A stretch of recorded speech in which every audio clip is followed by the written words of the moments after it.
Oiê! Então, sou a tia Kátia e tô aqui para última lição da apostila 1 de 2011. Então, a última lição é a lição 6.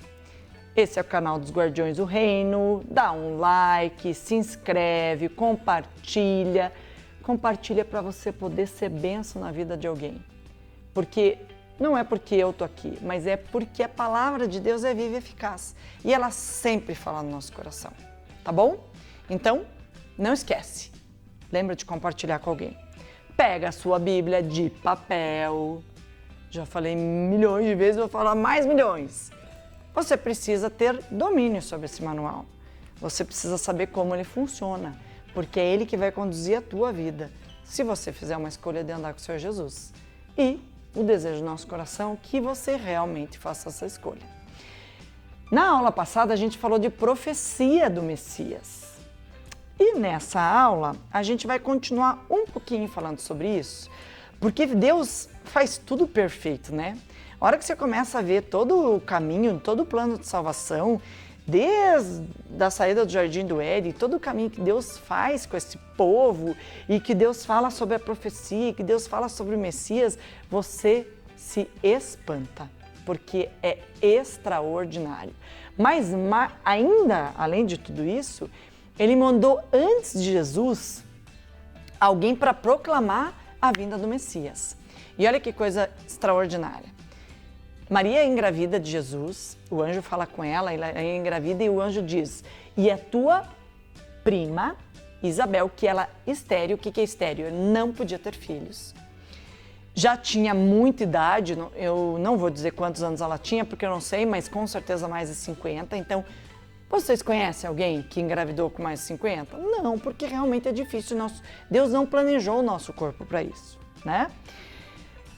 E ela, mesmo na idade que ela podia ter filhos, ela não conseguia. E o anjo disse para Maria, falou assim: a sua prima está grávida, esperando um filho que vai anunciar a vinda do Messias.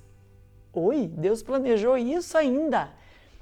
A prima da Maria ficou grávida de um menino antes da Maria, que ia anunciar a vinda do Senhor Jesus. Uau, isso não é muito legal? O marido da Isabel, que é a prima da Maria, é o Zacarias, e ele acabou não acreditando e Deus calou a boca dele. Até que o filho nascesse, porque o anjo foi até ele, ele não acreditou e o anjo falou: por que você não me acreditou? Você não vai falar. Até que o filho deles, que chamaria João, nascesse e aí ele voltou a falar e João nasceu. Esther foi até Isabel visitar Isabel e ela já estava quase ganhando quando Maria foi lá. Visitar, conversar sobre isso, falar sobre essas maravilhas que Deus estava fazendo, não é verdade? E João Batista nasce e se torna um grande homem de Deus.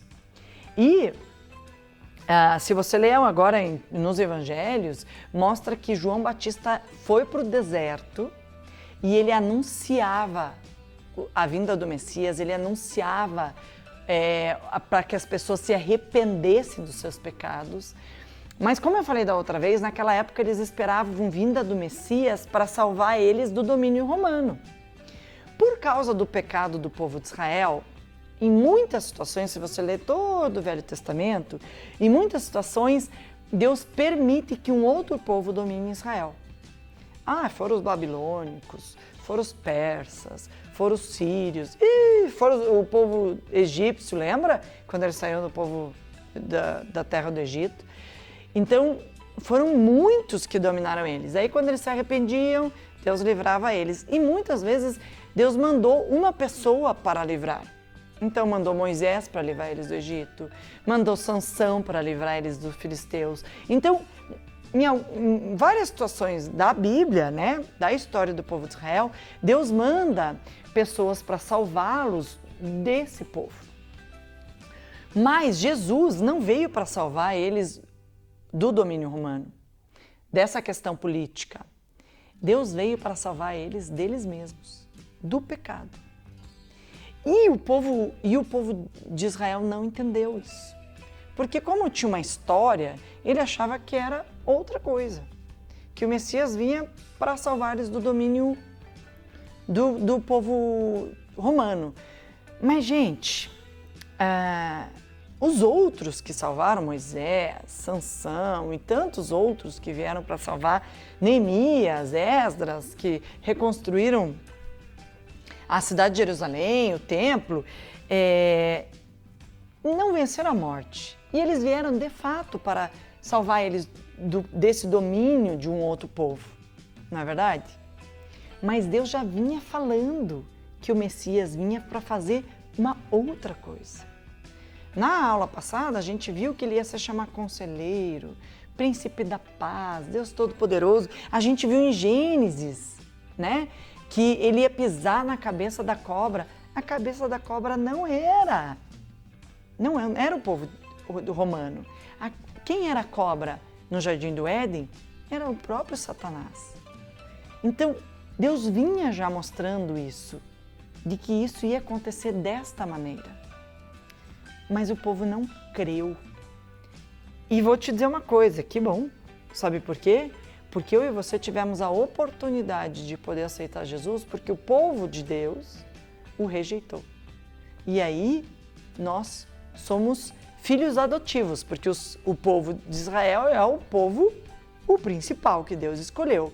Mas eu e você somos um povo escolhido, mas de uma outra forma, através do Senhor Jesus.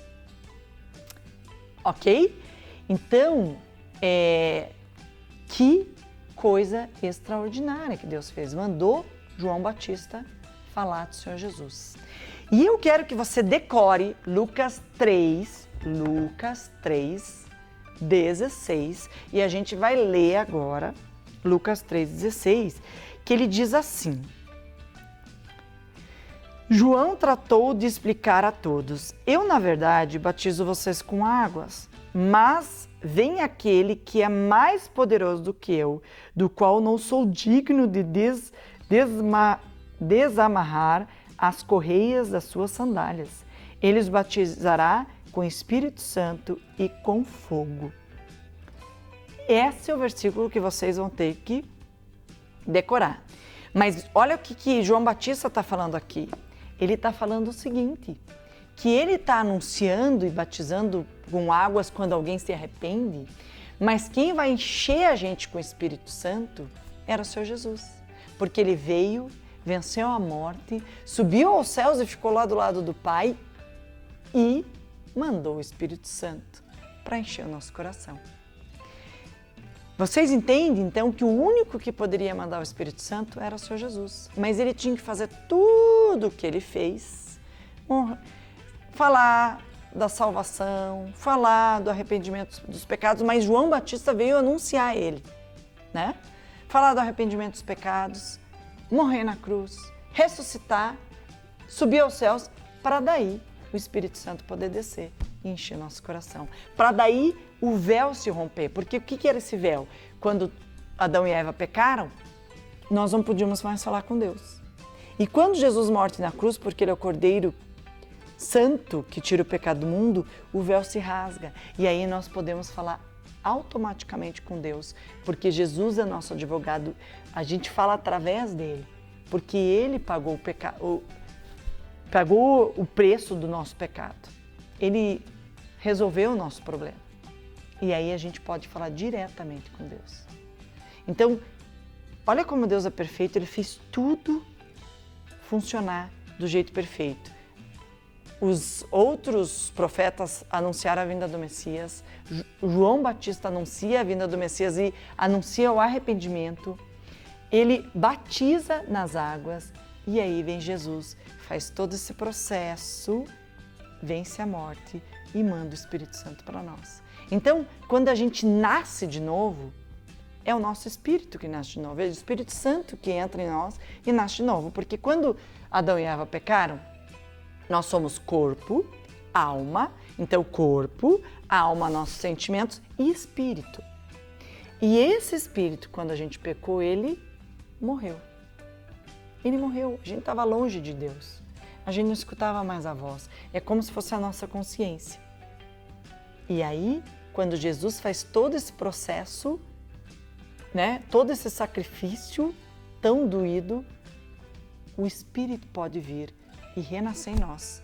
E Ele nos dá paz, Ele nos dá condições de perdoar, Ele nos dá sabedoria, Ele nos dá tranquilidade. Então, vocês entendem quanto é maravilhoso que João Batista falava isso. E mesmo antes de João, tinha toda uma profecia, uma clareza de quem seria esse Messias, o que ele veio fazer, para que ele veio fazer, mas infelizmente o povo de Israel não escutou.